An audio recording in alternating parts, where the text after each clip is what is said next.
Abramos nuestras Biblias y vayamos juntos a Romanos capítulo 7. Romanos capítulo 7. Quiero leer para entrar a nuestro mensaje los versículos 14 hasta el versículo 25. Romanos capítulo 7, comenzando en el versículo 14. Porque sabemos que la ley es espiritual, mas yo soy carnal, vendido al pecado, porque lo que hago no lo entiendo. Pues no hago lo que quiero, sino lo que aborrezco, eso hago. Y si lo que no quiero, esto hago, apruebo que la ley es buena. De manera que ya no soy yo quien hace aquello, sino el pecado que mora en mí. Y yo sé que en mí, esto es, en mi carne, no mora el bien, porque el querer el bien está en mí, pero no el hacerlo. Porque no hago el bien que quiero, sino el mal que no quiero, eso hago. Y si hago lo que no quiero, ya no lo hago yo, sino el pecado que mora en mí. Así que, queriendo yo hacer el bien, hallo esta ley, que el mal esté en mí. Porque según el hombre interior, me deleito en la ley de Dios. Pero veo otra ley en mis miembros, que se rebela contra la ley de mi mente, y que me lleva cautivo a la ley del pecado que está en mis miembros. Miserable de mí, ¿quién me librará de este cuerpo de muerte? Gracias doy a Dios por Jesucristo, Señor nuestro. Así que yo mismo con la mente sirvo a la ley de Dios, mas con la carne a la ley del pecado. Esa es una descripción incisiva de alguien en conflicto consigo mismo. Alguien que ama la ley moral de Dios. Alguien que en la profundidad de su vida quiere obedecer la ley moral de Dios, pero es jalado y alejado de su cumplimiento por el pecado que está en él. Es la experiencia personal de un alma en conflicto. Es una batalla, es una lucha que se lleva a cabo en el corazón. El conflicto es muy real, es muy intenso, es muy fuerte. Esto es una realidad. Encuentra su resumen en el versículo 24. Miserable de mí. Hay una condición miserable en esta batalla, hay una condición miserable en este conflicto, y después el clamor, ¿quién me librará? Y después la afirmación, gracias doy a Dios por Jesucristo, Señor nuestro. Pero aún sabiendo eso, concluye, así que yo mismo con la mente sirvo a la ley de Dios, mas con la carne a la ley del pecado. Ahora, algunas personas dicen que este es un cristiano siendo descrito, y algunas personas dicen que este no es un cristiano. Y la gente ha estado diciendo estas dos cosas desde que Romanos 7 fue escrito. Movimientos enteros han dependido para su vida misma de la interpretación de Romanos 7. Un lado dice que hay demasiada esclavitud al pecado para un cristiano.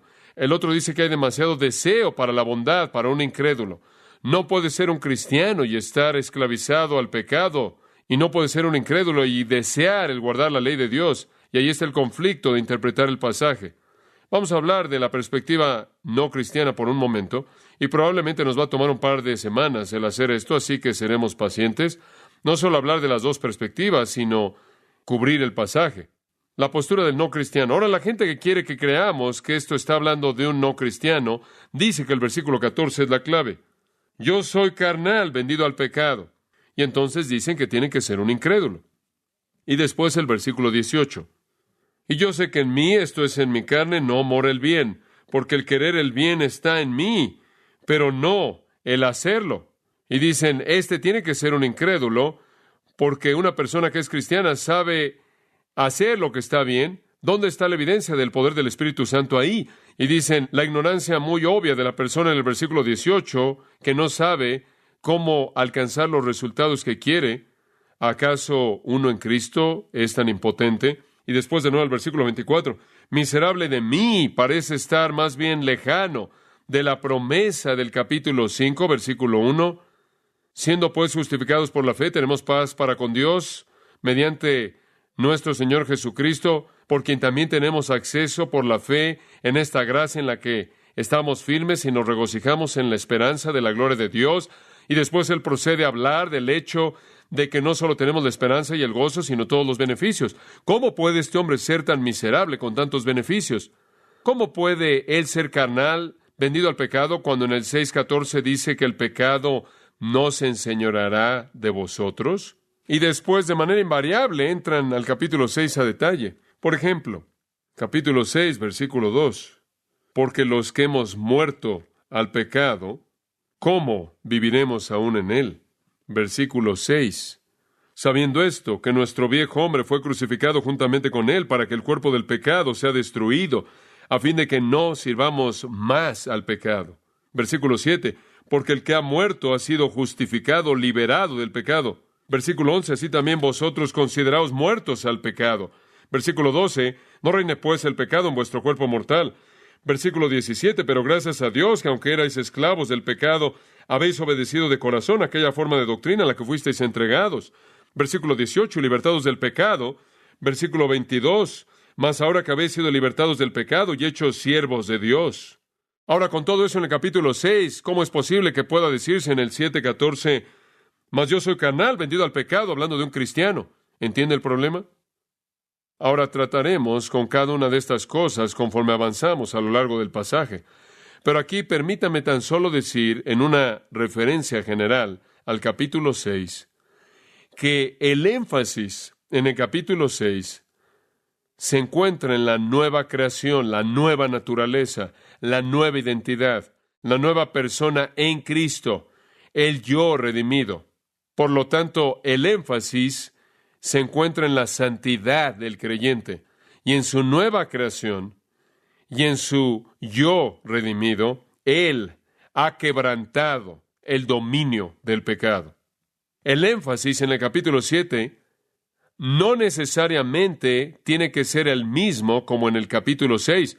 Y todo cristiano sabe que aunque él es nuevo en Cristo y el dominio del pecado es quebrantado y el pecado ya no lo domina, el pecado todavía es un problema. Y entonces, sea que usted quiera ver o no a un cristiano en el capítulo 7, todavía tiene que ver a un cristiano teniendo conflicto con el pecado, aunque su nueva creación, aunque su nuevo yo es santo. Y esa es la razón por la que es tan importante que entendamos lo que enseñamos en el capítulo 6, que aquello que es recreado es el nuevo yo, que ese nuevo yo redimido es santo. Pero todavía va a haber un conflicto. Y sea que usted ve ese conflicto en el capítulo 7 o no, todavía hay un conflicto. Y como es señalado, quiero añadir aún en el capítulo 6. Note el capítulo 6, versículo 12. No reine pues el pecado en vuestro cuerpo mortal, de modo que lo obedezcáis en sus concupiscencias. Ahora espera un momento. Acabas de decir que morimos al pecado. Acabas de decir que el pecado, el cuerpo de pecado, versículo 6, fue destruido. Y por lo tanto no serviríamos al pecado. Entonces, ¿por qué en el versículo 12 nos estás mandando a que no se enseñoree sobre nosotros? Como puede ver, tiene el mismo problema en el capítulo 6. Todavía tiene que enfrentar el problema del creyente y el pecado. Y en todo lo que Pablo dijo en el capítulo 6 acerca de nuestra nueva naturaleza y nuestra nueva creación y nuestra nueva esencia, él nunca dijo que a partir de ahí ya no tendremos una batalla con el pecado. Versículo 12 implica que el pecado todavía podría tener un lugar de reinado. Todavía podría estar gritándonos órdenes a las que podríamos estarnos sometiendo. Todavía podríamos estar obedeciendo al pecado. Siga el versículo 13. Ni tampoco presentéis vuestros miembros al pecado como instrumentos de iniquidad, lo cual significa que usted podría hacer eso. Y entonces se le manda a no hacer eso. Entonces, por un lado, el problema en el capítulo 7 es el problema en el capítulo 6. Porque tiene todas esas afirmaciones acerca de que ha muerto al pecado, está muerto al pecado, el pecado no tiene dominio sobre usted, su servicio al pecado está quebrantado, ahora son siervos de Dios y están libres del pecado, son libres del pecado al mismo tiempo, tiene los mandatos a no dejar que el pecado se enseñoree sobre usted. Entonces, no se encuentran problemas en la interpretación del capítulo 7 que no se encuentran tampoco en la interpretación del capítulo 6. Observe el capítulo 6, versículo 19. Hablo como humano por vuestra humana debilidad. Ahora, ¿se acuerda usted de lo que dijimos acerca de eso? Cuando usted peca no es el nuevo usted, ¿verdad? ¿Qué es? Es su carne, su humanidad. Y entonces él dice, tengo que recordarles estas cosas porque su carne todavía está ahí, Porque así como para iniquidad presentasteis vuestros miembros para servir a la inmundicia y a la iniquidad, así ahora para santificación presentad vuestros miembros para servir a la justicia. Y la implicación de nuevo es que usted podría presentar sus miembros al pecado. Usted podría presentar sus miembros al pecado. Entonces, el discutir que el capítulo 7 no se puede referir a un cristiano debido a las afirmaciones en el capítulo 6 es realmente malentender la intención del capítulo 6. Y creo que es un argumento más bien débil. Ahora veamos el capítulo 7, versículos 14 al 25, y veámoslos como si fuera un cristiano. Como si fuera un cristiano el que se tiene en mente. Versículo 22. Porque según el hombre interior me deleito en la ley de Dios. Esa es una afirmación muy fuerte, ¿no es cierto? Porque según el hombre interior me deleito en la ley de Dios. Desde otro ángulo, o hablando desde la otra perspectiva, hacemos la pregunta, ¿acaso un incrédulo se deleita en la ley de Dios según el hombre interior? Usted no encuentra una indicación de esto en las Escrituras. De hecho, en el capítulo 8 de Romanos, versículo 7, a la mitad del versículo, dice que la persona no regenerada no se sujeta a la ley de Dios. No se sujeta a la ley de Dios. Observe el versículo 25. Gracias doy a Dios por Jesucristo, Señor nuestro. Así que yo mismo con la mente sirvo a la ley de Dios. Eso se oye como un cristiano para mí por dos razones.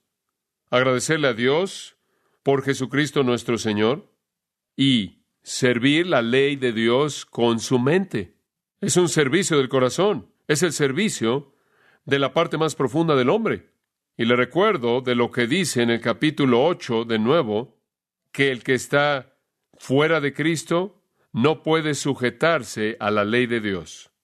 Ahora regrese al versículo 15 y obsérvelo. Porque lo que hago, no lo entiendo, pues no hago lo que quiero, sino lo que aborrezco, eso hago. ¿Sabe usted lo que eso dice? Para mí eso dice que hay una batalla aquí, porque la parte más genuina, más profunda de este individuo quiere hacer lo que está bien, pero algo lo mantiene alejado de hacerlo. ¿Es eso el caso? ¿Es verdad eso de una persona no salva, que realmente anhelan hacer lo que está bien, pero de manera inexplicable se les previene el hacerlo? No según Jeremías, quien dijo, engañoso es el corazón más que todas las cosas, y perverso. Observe el versículo 18. Y yo sé que en mí, esto es en mi carne, no mora el bien.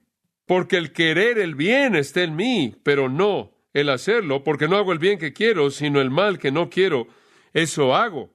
Lo tiene en el versículo 19. Porque no hago el bien que quiero, sino el mal que no quiero, eso hago. En el versículo 21, así que queriendo yo hacer el bien, hallo esta ley, que el mal está en mí. Entonces el corazón y el alma y la mente, y en la profundidad del individuo, anhela hacer lo que está bien. La inclinación es hacia el bien, pero hay un principio de maldad ahí que hace que no sea cumplido de manera tan fácil. Sea quien sea esta persona, escucha esto, él anhela hacer buenas cosas y se encuentra haciendo, ¿qué? Cosas malas. Hasta donde puedo leer en Romanos capítulo 3, la persona mala no anhela hacer la voluntad de Dios. No hay justo ni aun uno. En Romanos 3 dice que todo acerca de ellos es malo, todo. No hay quien entienda, no hay quien busque a Dios. Versículo 11, nadie busca los propósitos de Dios, la voluntad santa de Dios, la ley santa moral de Dios. No hay temor de Dios delante de sus ojos. No les importa a Él o su ley. El conflicto aquí, la tensión, la batalla entre lo que Pablo dice, me deleito, amo, apruebo, quiero, anhelo, y lo que Él de hecho hace, creo yo, solo puede ser verdad en una persona redimida. Realmente no creo que en una persona no regenerada, en una persona no redimida, una persona no salva, realmente hay mucho de una batalla. Digo, no creemos por un momento que la gente sin Dios básicamente realmente son personas buenas, quienes simplemente parece que no pueden vivir de manera correcta. Creemos que realmente son personas malas que actúan la maldad que está en su interior. Ahora otra pregunta surge en este punto, y este ha sido un debate igualmente intenso. Muy bien, digamos que es un cristiano, simplemente para hacer que MacArthur esté contento. Digamos que es un cristiano. ¿Qué tipo de cristiano es este? Algunas personas dicen que es una descripción de un cristiano en un nivel bajo, muy bajo de espiritualidad. Digo, este hombre ni siquiera entiende lo que está pasando. Él está tratando en su propia fuerza guardar la ley. Un escritor dice que esta es la miseria terrible del fracaso de un cristiano que intenta agradar a Dios bajo el sistema mosaico. En cierta manera, un tipo de cristiano superlegalista tratando de producir su propia justicia y es incapaz de hacerlo en su propia carne. Bueno, ¿es un cristiano legalista? ¿Es una especie de cristiano que piensa que en sí es bueno por sí mismo, de bajo nivel? Francamente no lo creo. Y la razón por la que no lo creo es porque ese tipo de cristianos normalmente no tienen este tipo de percepción. Si usted aprende algo acerca de un legalista, siempre aprenderá que viven con la ilusión de que son muy, muy espirituales. Ni por un momento creen que son así. ¿Sabe qué tipo de cristiano es este? Amigo mío, este es el cristiano más maduro y espiritual que jamás podré haber. Quien ve con tanta claridad la incapacidad de su carne en contraste a la santidad del estándar divino. ¿Se da cuenta? Y entre más maduro es él, y entre más espiritual es él, mayor será la sensibilidad ante sus propias faltas. Muéstreme usted a un tipo de cristiano infantil, entre comillas, carnal, legalista, que piensa que es bueno en sí mismo, y le voy a enseñar a alguien que vive con la ilusión de que todo lo que él está haciendo realmente es muy espiritual. Enséñeme usted una persona con este tipo de actitud quebrantada. Enséñeme una persona que está agonizando en las profundidades de su propia alma porque no puede hacer todo lo que está escrito en la ley de Dios, y le voy a enseñar a usted una persona espiritual. Y entonces yo creo que lo que usted tiene aquí es a Pablo. Es correcto, a Pablo. Y usted ve la palabra yo 46 veces en esta porción de las Escrituras, en Romanos 7, si me acuerdo correctamente. No las cuente en este momento. Pero bueno, lo dice mucho.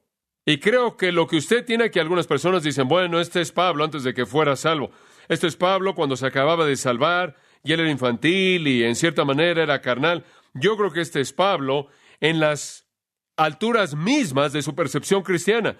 Este es Pablo a nivel de la madurez. Y lo que él ve es que no vive al nivel de la ley santa de Dios, aunque lo desea con todo su corazón, y se encuentra a sí mismo debilitado por esa terrible realidad de que el pecado en su realidad residual todavía se aferra a él. Y ese es un reconocimiento profundamente sensible. En 1 Corintios capítulo 15, versículo 9, él dice lo mismo en otros términos. Porque yo soy el más pequeño de los apóstoles, que no soy digno de ser llamado apóstol, porque perseguí a la iglesia de Dios, pero por la gracia de Dios soy lo que soy. ¿Ve eso? Él no dice, yo estaba preparado para ser un apóstol. Él dijo que yo en este momento no soy digno de ser un apóstol. Yo soy el más pequeño de todos. En Efesios 3:8, a mí, dice él, que soy menos que el más pequeño. Ahora va a bajar más. Él solía ser el más pequeño, ahora es menor que el más pequeño. Como puede ver, el hombre, entre más se percibe a sí mismo, en contraste a la ley santa de Dios, aunque nuestro juicio en relación con otros hombres, Él es el hombre supremo, Él en su propia mente es más pequeño que el más pequeño de todos los santos. Lo llevo a 1 Timoteo 1:12. Doy gracias a Cristo Jesús, Señor nuestro, quien me capacitó y me consideró fiel, colocándome en el ministerio, habiendo sido antes blasfemo, perseguidor, injuriador. Dice usted, claro que lo era, pero extendió misericordia porque lo hice en ignorancia, en incredulidad, y la gracia de nuestro Señor fue mucho más abundante con la fe y el amor que es en Cristo Jesús. Después esto, palabra fiel es esta, y digna de ser recibida por todos, que Cristo Jesús vino al mundo para salvar a los pecadores, de los cuales yo soy, ¿qué? El primero. No dijo fui, sino soy el primero. No obstante, por esto mismo obtuve misericordia. Escuche, creo que eso es exactamente lo que él está diciendo en Romanos 7. Este es Pablo, muy avanzado en su apostolado, maduro en el Señor, caminando en la dinámica de la vida espiritual, habiendo experimentado el poder de Dios y la sabiduría de Dios y el conocimiento de Dios. Y entre más sabe él y más experimenta él, más él odia el pecado que ve que se cuelga de él. Y los términos que él usa en Romanos 7 son tan precisos que creo que no podemos dejar de ver esto. Sea quien sea esta persona, él odia el pecado. Versículo 15. Yo lo aborrezco, dice él. Sea quien sea esta persona, él ama la justicia. Versículos 19 y 21. Quiero hacer el bien. Sea quien sea esta persona, se deleita en la ley de Dios desde la profundidad de su corazón. Versículo 22. Sea quien sea esta persona, lamenta profundamente sus pecados. Versículos 15, 18, 24. Miserable de mí. Sea quien sea esta persona, él agradece a Dios por la liberación que es suya en Jesucristo, Señor nuestro. No me diga que este hombre no es un cristiano. El cristiano entonces vive en dos extremos. Él los mantiene en tensión. Temporalmente, él vive en este mundo como un hombre de carne y sangre, sujeto a las condiciones de la vida mortal. Él es un hijo de Adán. Adán es su compañero. Y el resto de los hombres también, quienes heredaron la simiente pecaminosa. Pero espiritualmente, él ha pasado de las tinieblas a la luz, de la muerte a la vida. Él ahora comparte en la muerte, sepultura y resurrección de Cristo, y él ahora es el poseedor de una simiente incorruptible, eterna, la naturaleza divina. Él es una nueva creación. Ella no está en Adán, él está en Cristo. Pero el pecado se cuelga en su humanidad. Y entonces él está consciente de la presencia y el poder del pecado que mora en él. Y él lo desprecia y lo odia y lo aborrece porque él ha gustado, él ha probado de la simiente incorruptible. Este es el hombre en Romanos 7. Ahora, simplemente para reforzar esto, hay un cambio más bien dramático en los tiempos de los verbos en el capítulo. Los verbos del capítulo 7, versículos 7 al 13, están en el tiempo pasado. Y yo creo que hablan antes de su conversión. Y explicamos esto a detalle para señalar que esta era su experiencia de convicción preconversión cuando él enfrentó la ley de Dios, y los verbos están en el tiempo pasado. Aoristo. Tan pronto como usted llega al versículo 14, están en el tiempo presente hasta el versículo 25. El cambio en el tiempo de los verbos es una nota lingüística muy importante. Nos dice que Pablo se ha movido del pasado antes de que fue redimido al presente. También hay un cambio muy interesante en circunstancias en relación con el pecado. De los versículos 7 al 13, el pecado lo mata. El pecado lo hiere. Él dice eso en el versículo 11, porque el pecado, tomando ocasión por el mandamiento, me engañó y por él me mató. El pecado lo mató. Mató toda su justicia personal, todas sus esperanzas, todas sus seguridades.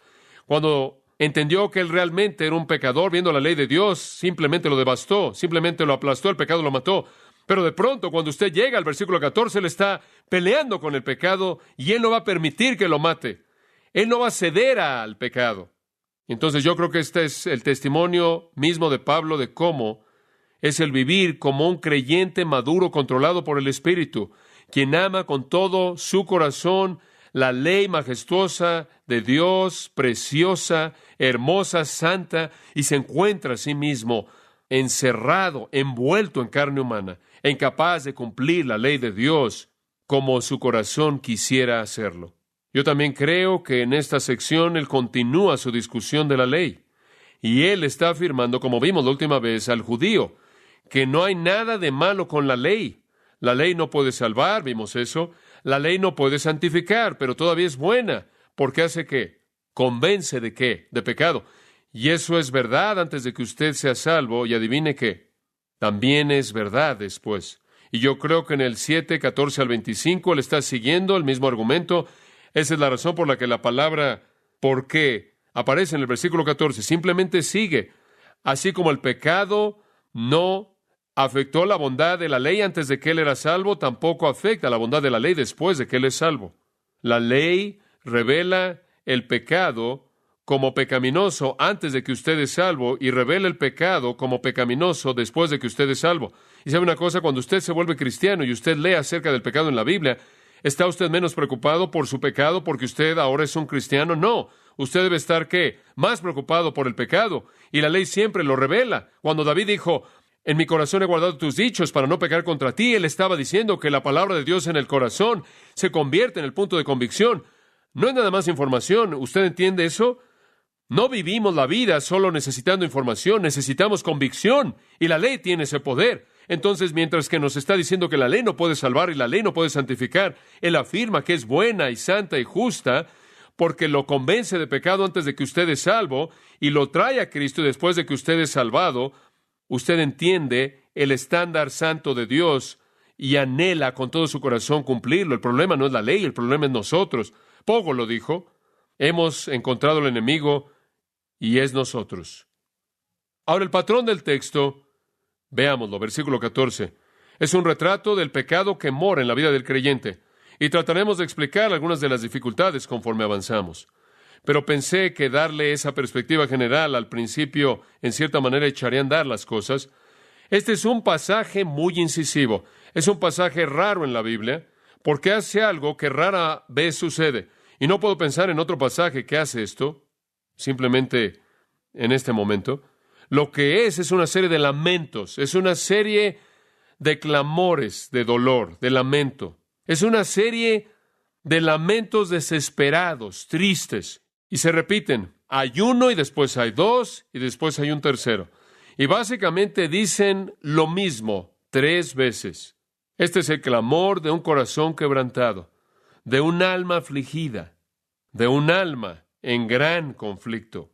Ahora, cada uno de estos 3 lamentos sigue el mismo patrón. Pablo describe su condición, da prueba de la misma, y después describe la fuente de la misma. Él describe su condición, da la prueba de que él está en esa condición y después la fuente de su problema. Veamos el primer lamento, versículos 14 al 17. Y quizás pasemos un poco más de tiempo en el primero, porque habiendo interpretado ese, el resto simplemente van a ser aparentes para nosotros. La condición está en el versículo 14 y comienza cada uno de los lamentos con una condición. El primero comienza en el versículo 14, el segundo comienza en el versículo 18 y el tercero comienza en el versículo 20. Y cada uno comienza con una afirmación de la condición. Porque sabemos que la ley es espiritual, mas yo soy carnal, vendido al pecado. La palabra porque nos dice que Pablo no está presentando un nuevo tema.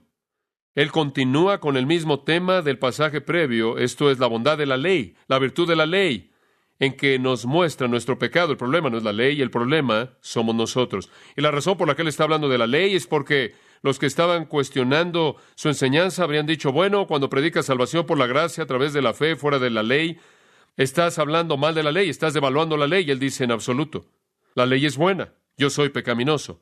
La ley hace un trabajo bueno, no salva y no santifica, pero convence de pecado. Entonces él dice, sabemos que la ley es espiritual, mas yo soy carnal, vendido al pecado. Él comienza con una afirmación directa de que la ley es espiritual. ¿Qué quiere decir él con esto? Viene del Espíritu de Dios, viene de Dios mismo. De esta manera refleja la naturaleza santa divina de Dios, tal como él lo dijo en el versículo 12. ¿Se acuerda de eso? De manera que la ley a la verdad es santa y el mandamiento santo, justo y bueno. Ahora, de nuevo, permítame recordarle que creo que usted tiene que tener aquí el testimonio de un hombre regenerado. No veo que las personas no regeneradas, no redimidas, impías, que no conocen a Jesucristo, tienen una percepción como esta de la ley santa de Dios. En el versículo 18, él realmente dice lo mismo. Quiero hacer la ley de Dios. En el versículo 19, quiero hacer la ley de Dios. En el versículo 21, quiero hacer la ley de Dios. Versículo 22, me deleito en la ley de Dios. No veo un deleite así en el corazón de un hombre no regenerado. Pero después Pablo procede a decir, tengo una barrera al hacer esto. Aunque la ley es espiritual, aquí está el contraste. Yo soy carnal, sarquinos. Yo soy humano. Yo estoy ligado a la tierra. Yo soy físico. Él no dice, estoy en la carne. Él no dice, estoy totalmente controlado por la carne. Eso no es verdad. Observe el capítulo 7, versículo 5. Porque mientras estábamos en la carne, las pasiones pecaminosas que eran por la ley obraban en nuestros miembros, llevando fruto para muerte. Estábamos en la carne. Ya no estoy en la carne. Versículo 8 del capítulo 8. Y los que viven según la carne, y necesita subrayar en la carne, en el 7:5 y en el 8:8, en la carne es una condición no regenerada, y sus términos son muy precisos aquí. En la carne es una posición no regenerada, no redimida. Él dice, yo no estoy en la carne, pero él dice, yo soy carnal, yo soy carnal, yo soy carnal. Dice usted, ¿puede un cristiano ser así? Escuche esto, 1 Corintios 3, versículo 1. De manera que yo, hermanos, no pude hablaros como espirituales, sino como a carnales, como a niños en Cristo. Versículo 3, porque aún sois carnales. Pues habiendo entre vosotros celos, contiendas y disensiones, ¿no sois carnales y andáis como hombres? Él le dice a los cristianos corintios, ustedes son carnales. Ustedes son carnales. Ustedes están actuando de una manera pecaminosa, carnal. No estamos en la carne, pero escuche, la carne todavía está en nosotros. Ya no estamos en la carne en términos de estar cautivos a ella. Ahora observe el versículo 18. Y yo sé, Romanos 7:18, que en mí, esto es, en mi carne, no mora el bien. Él dice, la carne todavía está ahí. Yo no estoy en ella, pero ella todavía está en mí. Y en el versículo 25, yo mismo con la mente sirvo a la ley de Dios, mas con la carne a la ley del pecado. Usted ya no está en la carne está en usted. Y eso es simplemente un término para nuestra humanidad. Podría ser el mismo término como el capítulo 6, versículo 12. No reine pues el pecado en vuestro, ¿qué? Cuerpo mortal. No reine en su mente. Es una mente renovada. Él está usando la palabra mente de esa manera en Romanos 7. No reina en su nueva creación, en su nueva naturaleza, reina en su cuerpo mortal. Y entonces sus términos son muy coherentes. El pecado está en nuestra humanidad. Esa es la razón por la que, amados, les dije esto hace unas semanas atrás. Cuando usted muere, inmediatamente va al cielo porque usted ya está listo para el cielo. Lo único que tiene que hacer es deshacerse de la carne. Y cuando usted deja el cuerpo, eso es lo único que tiene que enfrentar. Ahora, cualquier cristiano podrá hacer la afirmación en el versículo 14. La gente tiene problemas con esto. Permítame ver si puedo explicarlo de manera simple. Soy carnal. ¿Puede usted decir eso? Yo puedo decir eso. Digo, es verdad. Usted dice sí, pero ciertamente no estás hablando con términos técnicos teológicos aquí. No. Solo estoy diciendo, yo podré decir eso como cristiano. ¿Soy un pecador salvado por gracia? ¿Todavía soy un pecador? Que Dios me ayude si no. Si digo, bueno, debido a que ya soy salvo, no peco. Mi esposa estaría aquí para dar testimonio. Como puede ver, el punto es que puedo decir eso. Yo puedo decir soy carnal. Hay cosas que en mí representan eso. Me enojo, me irrito, no cumplo con mi deber como debiera hacerlo todo el tiempo, no mantengo la diligencia que debería en la búsqueda de Dios que yo deseo, veo mi humanidad, veo mi carnalidad que me estorba en el cumplimiento de todas las cosas que debería hacer, soy insensible, desconsiderado con la gente cuando necesitan mi gentileza y no soy gentil, cuando necesitan mi bondad y no soy amable y demás. Yo me veo a mí mismo como humano, me veo a mí mismo como pecaminoso. No siempre hablo de manera piadosa a toda persona que me habla de la manera en la que debería. Todos podemos decir esto. Es una afirmación general. Y después viene esta. Y esta parece ser el verdadero Waterloo para los intérpretes. Vendido al pecado. Ahora realmente tiene una afirmación fuerte. Ahora espera un momento. Si fuimos librados del pecado, ¿cómo podríamos estar vendidos al pecado? Bueno, observe el versículo 23. Pero veo otra ley en mis miembros que se rebela contra la ley de mi mente y que me lleva cautivo a la ley del pecado, que está en mis miembros. Una afirmación muy interesante, y cuando llegue ahí le voy a decir lo que significa. Difícilmente puedo resistir no decirle eso en este momento, pero lo voy a hacer. Pero lo que él está diciendo aquí es lo mismo. Yo fui llevado a la cautividad, a la ley del pecado, versículo 23, vendido al pecado, versículo 14. ¿Qué quiere decir él con esto? Bueno, el griego, de hecho, dice, vendido bajo el pecado, el principio de pecado, la realidad del pecado, no tanto obras, sino que me veo a mí mismo todavía como estando vendido bajo el pecado. Hay un sentido en el que todavía tengo cierta esclavitud.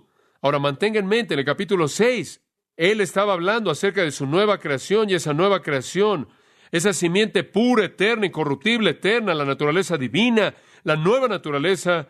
Todo lo que usted es en Jesucristo, santo, puro, incontaminado, no contaminado y justo por la justicia imputada de Jesucristo. De eso no está hablando aquí. Él está diciendo, yo no mi nueva naturaleza, sino yo en general me veo a mí mismo como vendido al pecado, bajo pecado. Y después en los versículos 23 al 25, él lo llama la ley del pecado que está en mis, ¿qué? Miembros. Y de nuevo sus términos son coherentes. Los miembros tienen que ver con los miembros corporales, lo físico, lo carnal, e inclusive va más allá de lo físico, a las emociones, el sentimiento, la mente, el pensamiento. Pero siempre son los miembros, el cuerpo, la carne. Está en nuestra humanidad. ¿Puede este lamento venir de un cristiano? Yo soy carnal, vendido al pecado. ¿Qué tal esto? Salmo 51:5. David dijo, simplemente escúchelo. He aquí, en maldad he sido formado, y en pecado me concibió mi madre. Ahora eso se oye como un hombre quien nunca ha sido redimido, ¿no es cierto? ¿Pero David había sido redimido? Oh, sí. Él simplemente está viendo una realidad acerca de sí mismo. Es una percepción, amados. Y aquí está un cristiano maduro. Aquí está un hombre que ve su vida y seríamos de los primeros que dirían, hombre, tú sabes, tienes que elevar tu imagen personal. Estas son palabras terribles.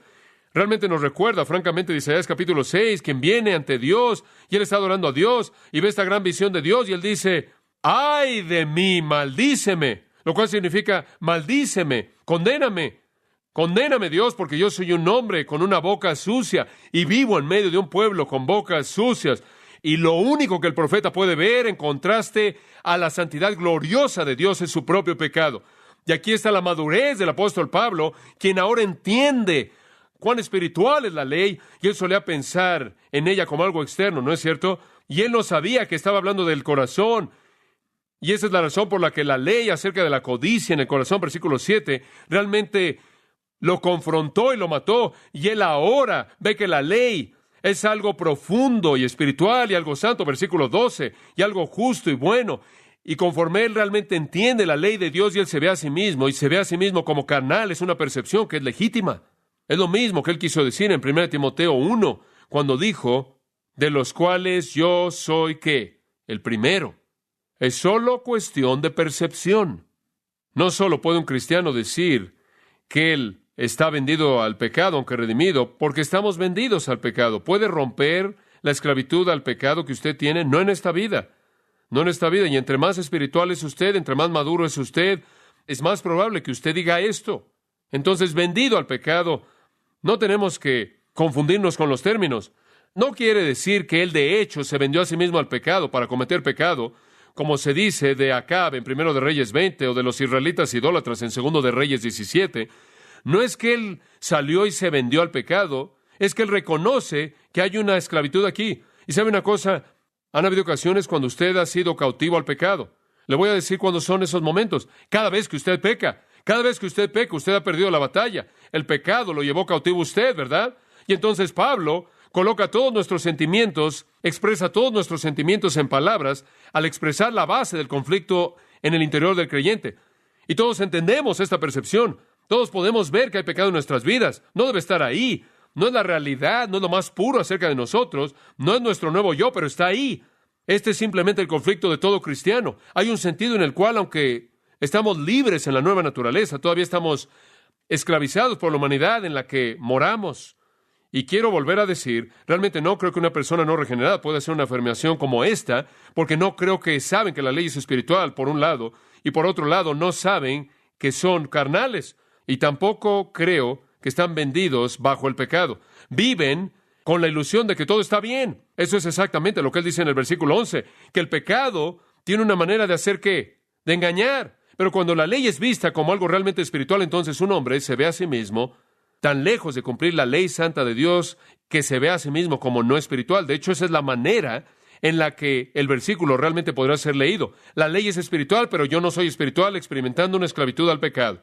El gran comentarista exegético Cranfield escribió, y cito, entre más se esfuerza un cristiano con mayor seriedad a vivir de la gracia y a someterse a la disciplina del Evangelio, más sensible él se vuelve al hecho de que aún sus mejores actos y actividades son desfigurados por el egoísmo que todavía es poderoso dentro de él, y no es menos malo porque con mayor frecuencia es disfrazado de manera más sutil que antes. Fin de la cita. Ahora, permítame decirle algo que le va a sorprender. Él tiene razón. Usted no es menos malo ahora de lo que solía ser en su mortalidad y humanidad no redimidas. Usted es malo. Y no hay muchos grados de esto. Solo se necesita un pecado para ser malo. En usted hay una nueva naturaleza que es santa, pero esa presencia pecaminosa de la carne todavía está ahí. El gran comentarista de la antigüedad, Thomas Scott, escribió, y cito, cuando el creyente compara sus méritos actuales con la espiritualidad de la ley y con su propio deseo y dirección y anhelo de obedecerla, él ve que a un grado todavía es carnal y bajo el poder de propensidades malas de las cuales, como un hombre vendido como esclavo, no puede liberarse de manera total a sí mismo. Él es carnal en una proporción exacta al grado en el que él queda corto de una conformidad perfecta a la ley de Dios. Fin de la cita.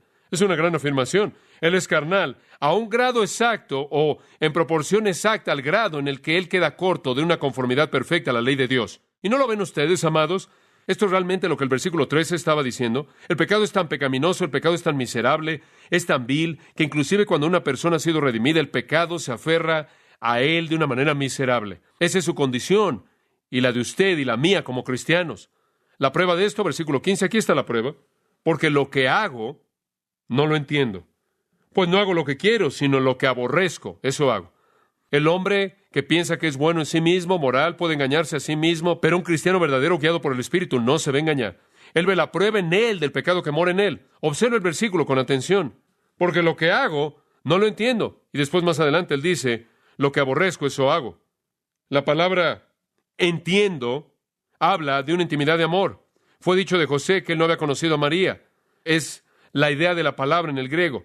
Y creo que es usada que, aunque se traduce entiendo en Reina Valera 60, en contraste a la palabra aborrezco, y nos da la libertad de entenderlo de esa manera. Y lo que él está diciendo es que aquello que hago no lo amo, no me encanta. Y lo que aborrezco lo hago, lo cual es otra manera de decir lo mismo. Ahora eso realmente es un conflicto interno real del nivel más profundo. Él dice, mi voluntad está frustrada. No es tanto que cuando él quiere hacer una cosa buena, él no la puede hacer. Es que cuando él ve la ley de Dios y lo quiere hacer, no puede. ¿Lo entiende? No es algo que debilita y dice, bueno, aquí estoy como cristiano y me gustaría decir algo bueno acerca de esto, o me gustaría hacer algo bueno, me gustaría hacer algo honorable y santo, pero no sé cómo hacerlo. Esa no es la idea. Es que él está hablando de algo específico que no puede hacer. Lo que él está diciendo es que hay toda una ley de Dios que quiero obedecer y estoy totalmente frustrado al tratar de hacerlo. ¿Y usted conoce esa frustración? Tan pronto como usted ha hecho algo bueno, usted recibe una palmada en la espalda por haberlo hecho, inmediatamente usted hizo algo malo y se enorgulleció. Y usted queda frustrado y dice lo que acaba de decir, ¡oh, miserable de mí! ¿Cuándo me desharé de este conflicto? Su voluntad está frustrada. No es que la maldad gana todo el tiempo, simplemente es que tiene un estándar tan elevado, porque la ley es tan santa, justa y tan buena, tan espiritual, que cuando ve el estándar elevado de la ley, él quiere ganar todo el tiempo para estar del lado de Dios, y cualquier victoria para la maldad se ve para él como una derrota horrenda. Y esa es la razón por la que digo, y con tanta frecuencia lo digo, que el camino a la espiritualidad está pavimentado con un sentido de su propia condición miserable, siempre, no su propia gloria personal. Aquí hay un hombre verdaderamente espiritual. Aquí hay un corazón quebrantado, contrito. Este es un hombre clamando, oh Dios, no puedo ser todo lo que tú quieres que sea. No puedo cumplir toda tu ley santa, justa y buena. Y sabe una cosa, hay muchos cristianos que no están en este punto, y no es porque son tan santos, es porque son tan superficiales en su comprensión de la ley santa de Dios. Bueno, Él nos ha dado la condición, y Él nos ha dado la prueba, y Él ahora nos da la fuente. Y vamos a detenernos con esta. Versículo 16. Y si lo que no quiero esto hago, apruebo que la ley es buena. Digo, no es la culpa de la ley, porque yo quiero hacer la ley. Bueno, dice usted, ¿qué es lo que hace que quieras hacer la ley? Le voy a decir lo que me hace querer hacer la ley. Esa nueva creación, esa nueva naturaleza, esa simiente incorruptible eterna en mí, esa parte de mí de la que Juan habló cuando dijo, si realmente son nacidos de nuevo, no van a pecar. Esa nueva parte de mí realmente anhela hacer la ley, realmente quiere hacer la ley, y entonces yo afirmo que la ley es buena porque la parte buena de mí quiere hacerla, ¿se da cuenta? La ley es buena. Ahora entonces, versículo 17, de manera que ya no soy yo quien hace aquello. Ahora, entonces, versículo 17, si no es la ley lo que está mal, si la ley no es mi problema, de manera que ya no soy yo quien hace aquello, sino que el pecado que mora en mí. Ahora escuche con mucha atención. Usted no va a entender esto si usted no entiende lo que voy a decir. El cristiano en su corazón tiene el sentido de la excelencia moral de la ley de Dios. Entre más maduro es el cristiano, mayor la profundidad de su compromiso con la dirección del Espíritu de Dios en su vida. Más profundo va a ser su amor hacia el Señor Jesucristo. Más profundo va a ser su sentido de la santidad de Dios. Mayor va a ser el anhelo de cumplir la ley. Y debido a que es la mejor parte de él lo que quiere cumplir la ley de Dios, entonces la ley de Dios debe ser lo mejor. Y entonces no es la ley de Dios lo que es el problema. El problema es el pecado que mora en mí. Es nuestra humanidad de nuevo. Pero aquí en el versículo 17 está la afirmación clave para interpretar el pasaje entero. En el versículo 14 él simplemente habló en generalidades. Y él en cierta manera nos dio una perspectiva de su humanidad no redimida como algo que lo dominaba a sí mismo. Y usted y yo conocemos esa experiencia. Tenemos el sentimiento a veces de que el pecado simplemente domina. No podemos ser todo lo que queremos ser para Dios. ¿Alguna vez has sentido así? No podemos ser tan poderosos, no podemos ser tan puros, no podemos ser tan santos como sabemos que su ley quiere que seamos. Y entonces decimos en el versículo 14, soy carnal y me veo a mí mismo cautivo por el pecado. Y esa es una afirmación no técnica, esa es simplemente una afirmación general. Y él dice, yo soy carnal. Y él no está dividiéndose a sí mismo en dos, no está diciendo, bueno, no soy yo, es el pecado en ese punto. Él simplemente está diciendo, soy responsable. Creo que el versículo 14 es muy importante porque dice al cristiano que si usted peca, ¿quién es responsable? Usted. Y eso nos protege de una especie de dualismo filosófico, y esto está siendo enseñado en muchos círculos en la actualidad, que cuando usted peca simplemente es su vieja naturaleza, entonces déjela pecar. De cualquier manera, usted no puede corregir una naturaleza vieja, déjelo hacer lo que quiera. Y que Dios no lo hace responsable, simplemente su vieja naturaleza, y él dice, yo, y él acepta la responsabilidad, y también usted debe aceptarla. Soy yo, él no es dos personas. Él está hablando en términos no técnicos.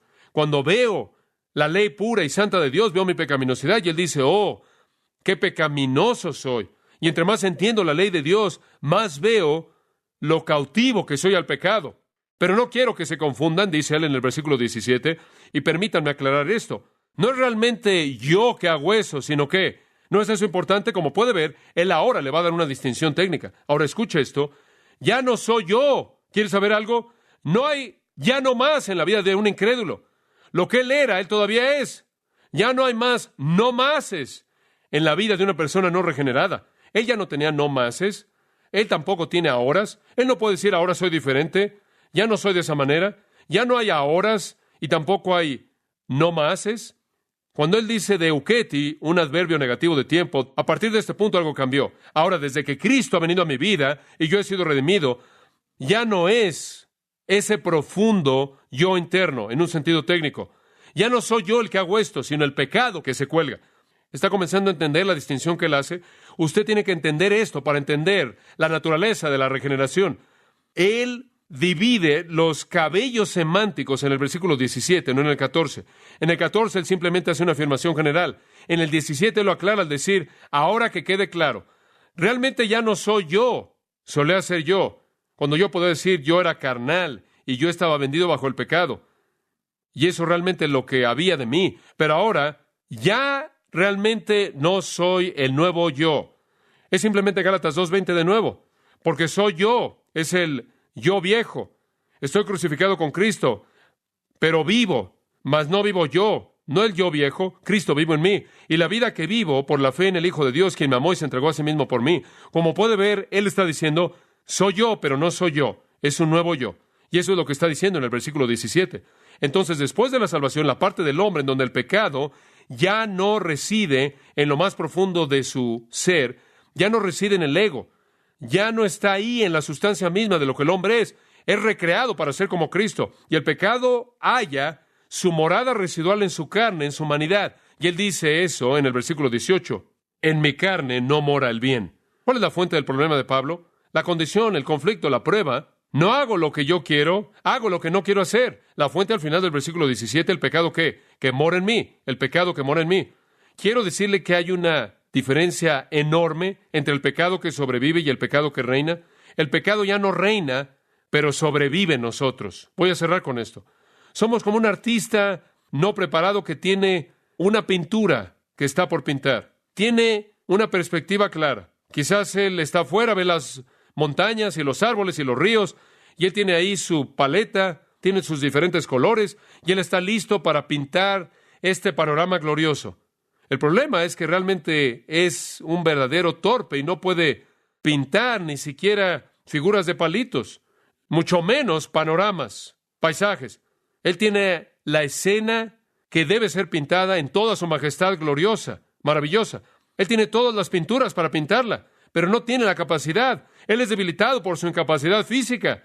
No es que no lo puede percibir, no es que no tiene todas las herramientas disponibles, es que simplemente su torpeza le estorba. El problema no está con la escena, con el panorama, ¿verdad? No hay nada de malo con el panorama, con el paisaje. La culpa ni siquiera la tiene la pintura. La culpa está en la capacidad del pintor. Y ahí es donde realmente el cristiano encuentra su frustración. Yo creo que ahí es donde llegamos al punto en donde le pedimos al artista, al pintor maestro, que coloque su mano en nuestra mano, que detenga nuestra mano conforme detenemos el pincel y damos los pincelazos, que de manera independiente de él nunca podríamos pintar. Y esa es la razón por la que tenemos que reconocer que la victoria que experimentamos solo viene cuando nos presentamos a nosotros mismos a aquel que puede vencer la carne. En Gálatas, voy a cerrar con este versículo 5:17, porque el deseo de la carne es contra el espíritu y el del espíritu contra la carne. Y estos se oponen entre sí para que no hagáis lo que quisieres. ¿Se oye conocido? Como Romanos 7. Dice usted, bueno, conozco esa batalla, ¿cómo la ganas? Retrocedo un versículo. Digo esto, andad en el espíritu y no satisfagáis, ¿qué? Los deseos de la carne. Yo creo que el espíritu nos puede dar la victoria, pero permítame advertirle, entre más victoria tiene usted, entre más maduro es usted en Cristo, entre más ve la justicia ganando sobre el pecado, más reconocerá usted la pecaminosidad del pecado y más encontrará usted mismo en Romanos 7.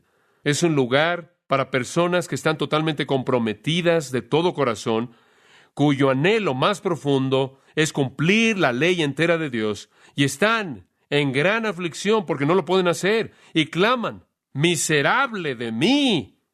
Versículo 24, ¿cuándo? ¿Cuándo me voy a deshacer de qué? Del cuerpo. Los términos son siempre coherentes. ¿Cuándo voy a descargar esta carga y llegar a la gloria y cumplir de manera eterna la ley de Dios? Ese es el primer lamento. Tenemos dos por delante. Oremos. Padre nuestro, te damos gracias en esta noche por este pasaje tan útil que abre nuestros corazones a nosotros y nos ayuda a ver la lucha. Te damos gracias, oh Dios, porque somos nuevos en Cristo. Pensamos en las palabras del apóstol Pablo a la iglesia corintia cuando escribió, si alguno está en Cristo, nueva criatura es. Las cosas viejas pasaron. He aquí, todas son hechas nuevas. Y sabemos, Padre, que en la nueva naturaleza todas las cosas son nuevas, que en ese nuevo yo que estamos en Cristo, todo es nuevo, y hay justicia ahí. Pero, Padre, la carne, el cuerpo de esta muerte, nuestros miembros, este cuerpo mortal, con su naturaleza carnal residual, se cuelga de nosotros y causa una batalla. Ayúdanos a saber que no es la culpa de la ley. La ley es santa, justa y buena. Es la culpa del pecado. Y Dios, danos el deseo de corazón de cumplir toda tu ley buena, de ver al pecado derrotado. Y sabemos que viene cuando caminamos en el poder del Espíritu, cediendo a Él, probando la dulzura de la victoria, hasta el día en el que Jesús venga y nos libere del cuerpo de esta muerte, y nos volvamos todo lo que debemos ser en tu presencia gloriosa. Mantén nuestros corazones abiertos conforme continuamos estudiando este capítulo, para que podamos escucharte a ti hablando. Te damos gracias en el nombre de Cristo. Amén.